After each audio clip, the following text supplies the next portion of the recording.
Have you ever felt that power was something outside of you? It belonged to people that were louder, braver, more confident than you? The reality is, power resides within us all. We simply need to learn how to use it and embrace everything that we've learned over the previous 9 weeks. Welcome to week 10 of the 90-day challenge to reclaim the authentic you.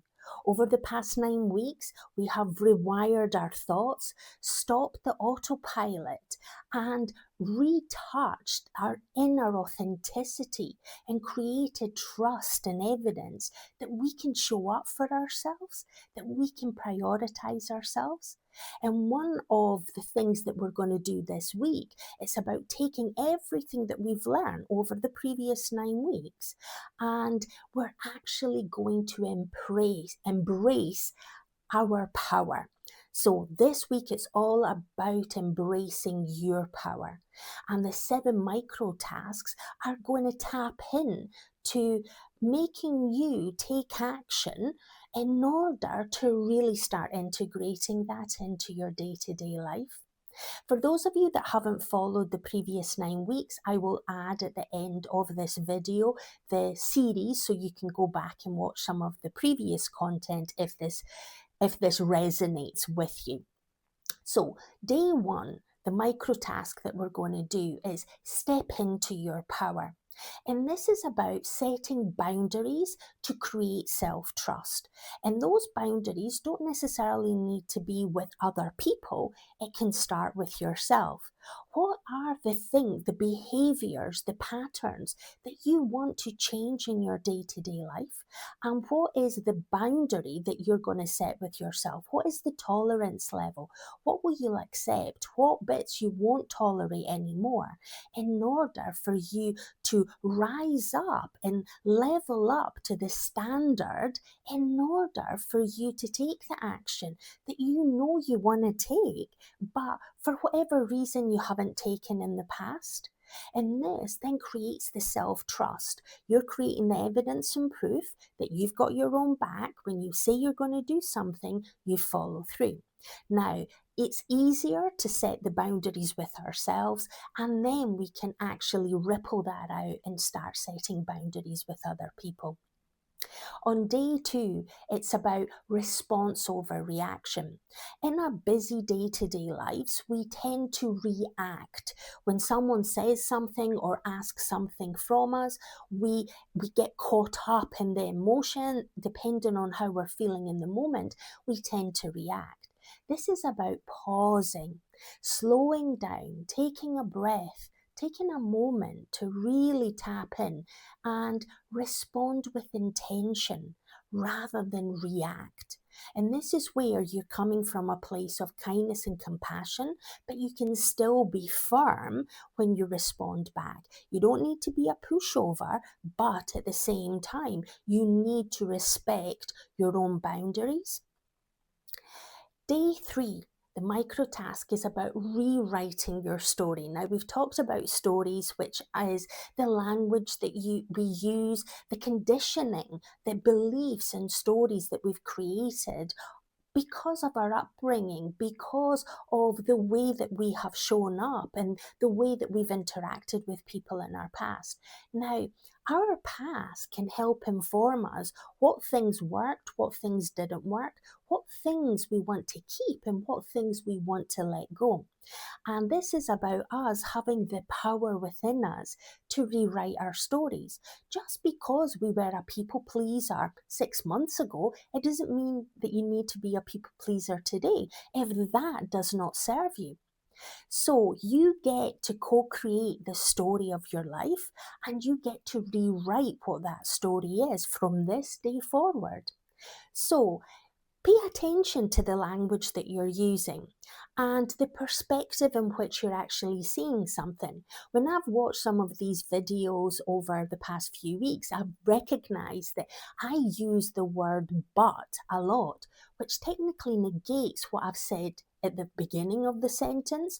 So now I'm more aware of that. And when I feel that I'm coming to use the word but, I stop, I pause, I reflect, and then I will change the word and it will become however, or it will become and, because it doesn't need to be a but.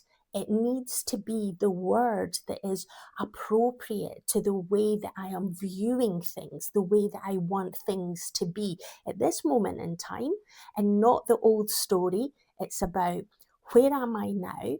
I'm no longer the Tanya that was here 6 months ago or at the beginning of this challenge. I have evolved and I am growing and becoming more self-aware, and I am rewriting my story. So let me know in the comments below, what is the story that you have decided that you want to rewrite and co-create a more magnificent version of your reality? Day 4, it's about courage over fear. Now, I've mentioned it before, life is uncertain, and that is where fear tries to protect us and keep us in that comfort zone. But the reality is, the magic happens when we push the edges of that comfort zone. And by pushing those edges, we take uncomfortable action, and sometimes. And that is where we need to be brave, courageous to take that uncomfortable action. And it's uncomfortable because it's uncertain. We don't know what the end result is going to be with any level of confidence, because it's something new. We've never done it before. It's unfamiliar. But this is where practice and repetition will make it familiar. And then we can keep on being braver and braver and push those edges of the comfort zone. And before you realize it, you become the new version of you, the better version of you, because you've got that knowledge and the experience, and it's helped you to evolve to become that better version of yourself. Day 5, it's about evidence of your power. And this is where I do the self-reflection daily. And I was doing a quest over the past 3 weeks. And during that quest, I was actually doing a lot more journaling and self-reflection, not just morning and night. I was doing it during the day as well. And by doing that self-reflection, it shows you the proof and evidence of where you've been powerful, where you've taken that uncomfortable action, you've been braver and courageous, you've set your boundaries and you've held on to those boundaries, where you're showing up for yourself and you're creating that proof and evidence that you've got your own back. You don't need other people to support you. You need to support yourself. You need to prioritize yourself. Fill your cup, bring joy and contentment into your life, and then that overflow can be shared with the people around you. And then you're leading by example. So check back over the past week, over the past 8 weeks, 9 weeks.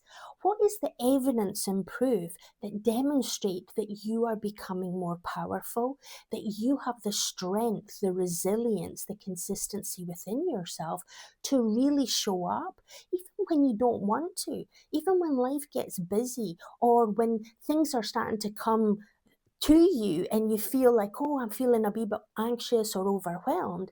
Pause, breathe, respond instead of reacting. Look at the story, look at the language, look at the proof and evidence that you are starting to change, that you are not acting the way that you would have in the past. Day 6, it's about finding the power in rest. I'm a big advocate for going slow. And even though I've been saying this in all these videos over the past 9 weeks, I have actually, as part of that quest that I did, I had to really embed that into my day-to-day routine, and not see rest as being lazy, not seeing rest as being unproductive, and not attaching guilt and shame that you always have to be on. No, the magic happens when the edges get pushed out and when you create that quiet space in order for you to do that kind of self-reflection and check in with yourself. And when you're resting and you're not being distracted by devices, by interactions with other people, whether you do it out in nature or whether you find a quiet space within your home or within your garden, and you get to just really slow down, take a few deep breaths, and listen to the noises around you. Listen to your body. How is it feeling? Are you energized? Are you feeling a bit depleted? Are you hungry? Are you thirsty? Are you emotionally fulfilled and content? Or are you carrying some tension or something else within your body that you want to delve a wee bit deeper and figure out how can you let it go? How can you be in the present moment and be content? Be happy to be in this moment, present, and not need to ride the wave of some distraction, some helping other people, that you're there for yourself, and celebrate that you've taken that 5 minutes, the 10 minutes, hopefully 30 minutes if you've been building it up over the previous 9 weeks. And day 7, it's about claiming your next level. And this is where this whole 90-day challenge is about you tapping into who you truly are, not who people expect you to be, not what society, your family, your workplace, your social kind of environment expect of you, but who you truly want to be. And if that is someone that loves themselves, that prioritizes themselves, that sets bold boundaries with yourself and then with others to protect your energy, to protect your well-being, that isn't you being selfish. That isn't you being self-absorbed. That is about you taking care of you, which is your job. That is our one job, our one radical responsibility that we have in this lifetime, to take care of us. And if we take care of us and we come from a place of love, kindness, and compassion towards ourselves, then when our cup is full, when we're overflowing, then that spreads out. We lead by example. We demonstrate to the world that we're walking our talk, that we are claiming the fact that we are getting in touch with who we truly are.